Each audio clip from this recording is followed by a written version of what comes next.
ಮನ ಮಾಡ್ಕೊಂಡಿದ್ದೆ, ಮಾಡಿದ್ದೀನಿ ಅದು. ಈಗ ಇವರೇನು ತರಾತುರಿಲಿ ಮಾಡಲಿಕ್ಕೆ ಹೊರಟಿದ್ದಾರೆ. ಇವರು ಮೊದಲೇ ರಿಯಲ್ ಎಸ್ಟೇಟ್ನ ಒಂದು ರೀತಿ ದೊರೆ ಅಂತ ಹೇಳ್ಬೇಕಾಯ್ತದೆ.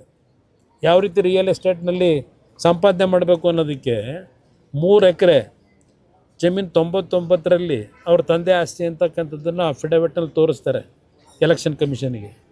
ಅವ್ರು ಅಫಿಡವಿಟ್ ಹಾಕಿದಾಗ ಚುನಾವಣೆಗೆ ನಿಂತಾಗ 1999. ನಂತರ 2018ರಲ್ಲಿ 1400 ಕೋಟಿ ಆಸ್ತಿ ಅಂತ ತೋರಿಸ್ತಾರೆ. 3 ಎಕರೆ ಜಮೀನಿರೋರು 1400 ಕೋಟಿ ಸಂಪಾದನೆ ಮಾಡಿದ್ದಿದೆಯಲ್ಲ. ಪಾಪ ಜನಕ್ಕೂ ಅದನ್ನು ಸ್ವಲ್ಪ ಟ್ರೈನ್ ಅಪ್ ಮಾಡಲಿ. ನಮ್ಮ ರೈತರು 2 ಎಕರೆ 1 ಎಕರೆ ಇಟ್ಕೊಂಡಿರೋರು ಹೆಂಗೆ ಶ್ರೀಮಂತರಾಗಬೇಕು ಅನ್ನೋದು ಸ್ವಲ್ಪ ಜನಕ್ಕೆ, ಈಗ ಅವ್ರ ಮುಖ್ಯಮಂತ್ರಿಗಳು ಬೇರೆ ಇದ್ದಾರೆ, ಜನಕ್ಕೆ ಆ ಕಾರ್ಯಕ್ರಮ ಕೊಡೋಕ್ಕೆ ನಂದೇನು ಅಭ್ಯಂತರ ಇಲ್ಲ. ಇಲ್ಲಿ ಪ್ರಶ್ನೆ, ನರೇಂದ್ರ ಮೋದಿಯವರು ಏನು ಬೆಂತಟ್ಟಿದ್ದಾರೆ ಅಂತ ಏನು ಹೇಳ್ಕೊಂಡವರಲ್ಲ, ಅವರ ಹೆಸರನ್ನು ತಂದಿದ್ದಾರೆ. ಈಗ ಕುಮಾರಸ್ವಾಮಿ ಏನು ಹೇಳೋದು, ನರೇಂದ್ರ ಮೋದಿಯವರು ನನಗೆ ಅಪ್ರಿಸಿಯೇಷನ್ ಮಾಡೋರೆ ಅಂತ.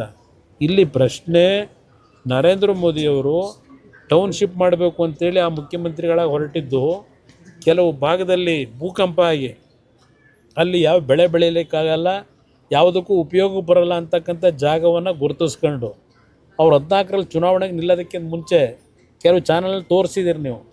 ಉದ್ದೇಶಗಳು ಒಳ್ಳೆಯ ಉದ್ದೇಶ.